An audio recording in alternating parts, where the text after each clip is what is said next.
भगवान का नाम, भगवान की शरणागति। गुरुदेव तो यही उपाय बताते हैं और यह अमोघ उपाय हैं।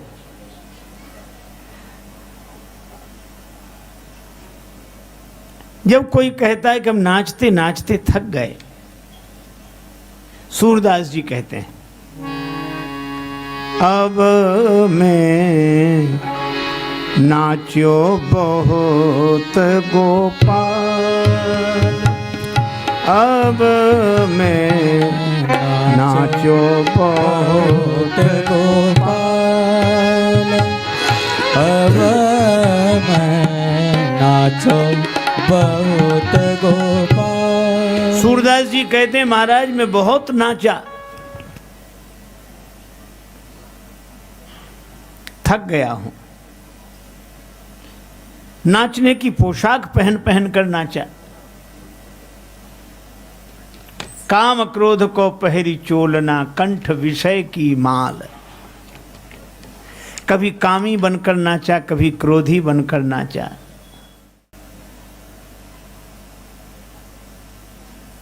अच्छा, जो दिन को नाचते हैं वे रात को आराम करते हैं। मकान दुकान नाचते रहते बाजार में, शाम को थक जाते, कहते अब तो सोने दो। जो दिन भर नाचते हैं वो रात को सोते हैं, और जो रात भर नाचते हैं नाटक में वो दिन को सोते हैं। कहते अब सोने दो भाई, दिन में सो लेने दो, रात भर फिर जागना है। तो रात में नाचने वाले दिन में सोते हैं, दिन भर नाचने वाले रात में सोते हैं, और जिन्हें भगवान की माया नचाती है वो न रात में सोते हैं न दिन में सोते हैं। नाचत ही निसी दिवस मर्यो, श्री तुलसीदास जी कहते हैं दिन रात नाचते हैं। हमारा नाचना कोई छुड़ा नहीं पाता। अरे मृत्यु नाचने का विश्राम नहीं है। मृत्यु तो ऐसे है जैसे कोई पर्दे के पीछे जाकर पोशाक बदल ले। जाते नहीं है कोई दुनिया से दूर चल के, मिलते हैं सब यहीं पर कपड़े बदल बदल के। ये नाच चल रहा है, अनादिकाल से चल रहा है। जब हम संत सदगुरु से पूछते हैं बचने का उपाय, तो संत कहते हैं कि तुम्हारा नाच देखता कौन है? भगवान। हम नाचते हैं, भगवान देखते हैं। तो संतों ने, सदगुरु ने कहा कि ऐसी जगह चलो जहां भगवान नाचे, तुम देखना। तो संसार में ऐसी कोई जगह है जहां भगवान नाच रहे हो? हाँ है। कहाँ? वृंदावन में, गोकुल में। यहां भगवान नाच रहे हैं। नाचे नंद लाल नचावे हरि की मैया, नाचे नंद लाल नचावे हरि की मैया। ठुमुक ठुमुक पग धरत कन्हैया, ठुमुक ठुमुक पग धरत कन्हैया। नाचे नंद लाल नचावे हरि की मैया, नाचे नंद लाल नचावे हरि की मैया। नाचे नंद लाल नचावे हरि की मैया। गोकुल में नाचते हैं, माँ यशोदा नचाती हैं। और वृंदावन में भगवान नाचने लगे तो वृंदावन में तो बाहर आ जाती है। यहां नाचे हैं, आज भी भक्त जन गाते हैं वृंदावन बाहर आई, वृंदावन बाहर आई, वृंदावन बाहर आई, वृंदावन बाहर बाहर आई,